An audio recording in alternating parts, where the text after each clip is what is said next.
नमस्कार, जय हिंद, वंदे मातरम। दोस्तों, आप सभी का स्वागत है आपके अपने चैनल विप्योर क्लासेज पर। मैं अंकित कुमार आज फिर आप लोगों के बीच उपस्थित हूँ डेली करंट अफेयर्स की क्लास लेकर। जैसा कि आज है 24 फरवरी, तो आज की करंट अफेयर्स की क्लास लेकर आप सभी लोगों के बीच फिर उपस्थित हुआ हूँ। आशा और उम्मीद है आप सभी लोग चुस्त दुरुस्त और मस्त होंगे। चलिए स्टार्ट करते हैं आज की ये क्लास। पहला प्रश्न दिया गया है, अपने फैसलों को क्षेत्रीय भाषा मलयालम में प्रकाशित करने वाला भारत का पहला हाईकोर्ट कौन बना है? तो अपने फैसले को क्षेत्रीय भाषा मलयालम में प्रकाशित करने वाला हाईकोर्ट कौन बना है?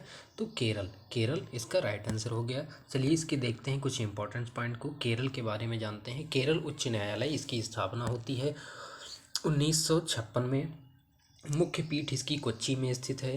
राज्य क्षेत्रीय अधिकारिता जो है केरल और लक्षद्वीप के भी यहाँ पर, केरल तो है ही, साथ में लक्षद्वीप का भी इसको कार्यभार क्षेत्रीय अधिकारिता क्षेत्र दिया गया है। इसके जो मुख्य न्यायाधीश हैं वो हैं एस मणि कुमार। आइए चलते हैं अगले प्रश्न पर। प्रश्न नंबर देखते हैं 2। प्रश्न नंबर 2 है, पहली बार मालाबार बहुपक्षीय नौसैनिक अभ्यास 2023 की मेजबानी कौन सा देश करेगा? तो पहली बार जो मालाबार बहुपक्षीय नौसैनिक अभ्यास 2023 में हो रहा है, इसकी अध्यक्षता ऑस्ट्रेलिया द्वारा किया जाएगा। आइए देखते हैं जो मालाबार बहुपक्षीय नौसैनिक अभ्यास हो रहा है उसके बारे में कुछ इंपॉर्टेंट पॉइंट को। यह एक बहुपक्षीय वार गेम नौसैनिक अभ्यास है जिसे 1992 में शुरू किया गया था। पहले भारत और अमेरिका की नौसेनाओं के बीच एक द्विपक्षीय अभ्यास के रूप में शुरू हुआ था। बाद में इसमें जापान और ऑस्ट्रेलिया भी शामिल हो गया था। ये संस्करण अगर बात करें तो संस्करण कौन सा है? तो 27वां संस्करण ये 2023 में ये होगा। आइए चलते हैं, देखते हैं आगे और देखते हैं प्रश्न नंबर 3। तो प्रश्न नंबर 3 है, I2U2 बिजनेस फोरम 2023 के पहले सम्मेलन आयोजन कहाँ हुआ है? तो I2U2 बिजनेस फोरम 2023 के पहले सम्मेलन आयोजन जो हुआ है वो हुआ है आपका अबू धाबी और यूएई में। अबू धाबी मतलब यूएई में। आइए देखते हैं कुछ इसके इंपॉर्टेंट पॉइंट को। इसके इंपॉर्टेंट पॉइंट में जो I2U2 है इसका अर्थ क्या होता है? I2 है और U2 है। आई से टू हैं वो हैं इंडिया और इजराइल और यूएई और यूएस। I2U2 का अर्थ हो गया इसमें पश्चिम एशिया, इसे जो है पश्चिम एशियाई क्वाड भी कहा जाता है। I2U2 का गठन अक्टूबर 2021 में अब्राहम एकॉर्ड समझौते के बाद समुद्री सुरक्षा, आधारभूत संरचना और परिवहन से संबंधित मुद्दों को संबोधित करने के लिए किया गया था। आइए चलते हैं, देखते हैं अगला प्रश्न। प्रश्न नंबर देखते हैं 4। विश्व शांति और समझ दिवस 2023 का कब मनाया गया है? तो विश्व जो शांति और समझ दिवस है वो 2023 का 23 फरवरी को मनाया गया है, जो कि 23 फरवरी को। इसके कुछ इंपॉर्टेंट पॉइंट को देखते हैं। उद्देश्य इसका जो था, जो ये है, इस दिवस को मनाने का उद्देश्य विश्व शांति को बनाए रखने के लिए समझ और सद्भावना पर जोर देना। मोटो इसका जो रहा है वो मोटो रहा है सर्विस एवं सेल्फ। आइए चलते देखते हैं अगला प्रश्न। प्रश्न नंबर देखते हैं 5। सकल घरेलू जलवायु जोखिम रैंकिंग 2023 में भारत के कितने राज्य दुनिया के 50 सबसे अधिक जोखिम राज्यों में शामिल किए गए हैं? तो दुनिया के 50 जो सबसे जोखिम जो राज्य हैं उनमें से जो भारत के 9 राज्यों को रखा गया है, जो कि जोखिम सकल घरेलू जलवायु जोखिम रैंकिंग 2023 में इन 9 राज्यों को रखा गया है। आइए देखते हैं वो राज्य कौन कौन से हैं। क्रॉस डिपेंडेंसी इनिशिएटिव XDI की सकल घरेलू जलवायु जोखिम रैंकिंग में दुनिया के 50 सबसे अधिक जोखिम वाले राज्यों में 9 राज्य पंजाब, बिहार, उत्तर प्रदेश, महाराष्ट्र, राजस्थान, तमिलनाडु, गुजरात, केरल और असम शामिल हैं। इस रिपोर्ट के अनुसार वर्ष 2050 तक अपने भौतिक बुनियादी ढांचे हेतु उच्चतम जलवायु जोखिम का सामना करने वाले 50 प्रांतों में से अधिकांश 80% चीन और अमेरिका और भारत में होंगे। मतलब जो 50 राज्य जो 50 प्रांत विश्व के हैं उनमें से केवल तीन देशों से ही, चीन, अमेरिका और भारत से, केवल 80% यहीं के राज्य हैं। आइए देखते हैं अगले प्रश्न नंबर देखते हैं 6। प्रश्न नंबर 6 है, किसानों के लिए भारत का पहला एग्री चैट बॉट अमा क्रूसाई किसने लॉन्च किया है? तो किसानों के लिए भारत का पहला एग्री चैट बॉट अमा क्रूसाई जो लॉन्च किया है वो गणेश लाल जी उड़ीसा के, जो कि राज्यपाल हैं, गणेश लाल जी ने इसको लॉन्च किया है।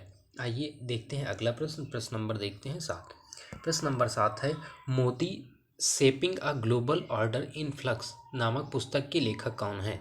तो इसके जो लेखक हैं वो एस जयशंकर प्रसाद, जो जयशंकर जी हैं। इसके जो लेखक कौन हैं? एस जयशंकर जी लेखक हैं। Modi shaping a global order in flux, इसके लेखक कौन है? एस जयशंकर जी हैं। आइए चलिए देखते हैं अगला प्रश्न। प्रश्न नंबर देखते हैं 8। भारत के 80वें ग्रैंड मास्टर कौन बने हैं? तो भारत के जो 80वें ग्रैंड मास्टर बने हैं वे बने हैं विघ्नेश एन आर, जो कि तमिलनाडु से हैं। तो चलिए देखते हैं अगला प्रश्न। प्रश्न नंबर देखते हैं 9। फिलिप्स डोमेस्टिक अप्लायंसेज कंपनी ने अपना नाम बदल कर नया नाम क्या रखा है? तो जो फिलिप्स कंपनी जो थी उसका नाम अब क्या हो गया है? तो वसनोई इसका नया नाम हो गया है। अब इसके कुछ इंपॉर्टेंट पॉइंट को देखते हैं। फिलिप्स की अगर स्थापना की बात की जाए तो फिलिप्स की स्थापना 1891 में हुई थी। इसका मुख्यालय कहाँ स्थित है? तो इसका मुख्यालय नीदरलैंड में स्थित है। इसके सीईओ कौन है? तो जेराल्ड क्लेस्टरली इसके सीईओ हैं। अब देखते हैं प्रश्न नंबर देखते हैं 10। प्रश्न नंबर 10 कहता है, मल्टी मॉडल प्लेटफॉर्म प्रगति के 41वें संस्करण की बैठक की अध्यक्षता किसने की है? तो मल्टी मॉडल प्लेटफॉर्म प्रगति जो 41वां संस्करण है उसकी अध्यक्षता नरेंद्र मोदी, जो कि भारत के प्रधानमंत्री हैं, जी ने की है। आइए देखते हैं इसके इम्पोर्टेंस पॉइंट को। जो प्रगति के बारे में जानते हैं तो Pragati proactive governance and timely implementations the win, इसका फुल फॉर्म है। इस बैठक का उद्देश्य आम जन की शिकायतों का समाधान करना, साथ ही केंद्र व राज्य सरकारों के महत्वपूर्ण कार्यक्रमों व परियोजनाओं की निगरानी और समीक्षा करना है। आइए चलिए देखते हैं प्रश्न नंबर 11। बांग्लादेश की प्रधानमंत्री शेख हसीना ने किस भारतीय शिक्षाविद और सामाजिक कार्यकर्ता को अंतर्राष्ट्रीय मातृभाषा पुरस्कार 2023 से सम्मानित किया है? तो इसका जो राइट आंसर है वो डॉक्टर महेंद्र मिश्र जी को अंतर्राष्ट्रीय मातृभाषा पुरस्कार 2023 से सम्मानित किया गया है, जो कि बांग्लादेश की प्रधानमंत्री शेख हसीना द्वारा किया गया है। तो महेंद्र मिश्रा इसका राइट आंसर हो गया। इसके कुछ इंपॉर्टेंट पॉइंट को देखते हैं। डॉक्टर महेंद्र मिश्र ओडिशा में स्वदेशी भाषाओं के प्रचार के लिए एक भारतीय शिक्षाविद और सामाजिक कार्यकर्ता हैं। इसी के साथ चलते हैं प्रश्न नंबर देखते हैं। प्रश्न नंबर देखते हैं 12। तो गर्भवती महिलाओं व शिशुओं का विकास सुनिश्चित करने के लिए लोकसभा अध्यक्ष ओम बिरला ने सुपोषित माँ अभियान के नए चरण का शुभारंभ किया है। यह अभियान कब शुरू हुआ था? तो यह जो अभियान है सुपोषित माँ अभियान जो स्टार्ट हुआ था वो 1 मार्च 2020 से स्टार्ट हुआ था। इसके इम्पोर्टेंस पॉइंट को देखते हैं। सुपोषित माँ अभियान के बारे में, इस अभियान का उद्देश्य गर्भवती महिलाओं, माताओं और बच्चों को पर्याप्त पोषण और उनका संपूर्ण विकास सुनिश्चित करना है। अगला प्रश्न देखते हैं। प्रश्न number 13। Doctor APJ Abdul Kalam life time achievement award 2023 से किसे सम्मानित किया गया है? तो doctor APJ Abdul Kalam life time achievement award 2023 से टी.के. रंगराजन जी को सम्मानित किया गया है। अब देखते हैं प्रश्न नंबर 14। प्रश्न नंबर 14 कहता है कि 150 T20 अंतर्राष्ट्रीय मैच खेलने वाली दुनिया की पहली क्रिकेटर कौन बन गई हैं? तो 150 T20 मैच खेलने वाली जो दुनिया की पहली क्रिकेटर बनी है वो हरमनप्रीत कौर, जो कि भारत से हैं। अब इनके कुछ इंपॉर्टेंट पॉइंट को देखते हैं। भारतीय महिला क्रिकेट टीम की कप्तान हरमनप्रीत कौर ने विश्व रिकॉर्ड बनाया है। वह पुरुष और महिला दोनों क्रिकेटरों को मिलाकर 150 T20 अंतर्राष्ट्रीय मुकाबले खेलने वाली पहली क्रिकेटर बनी हैं।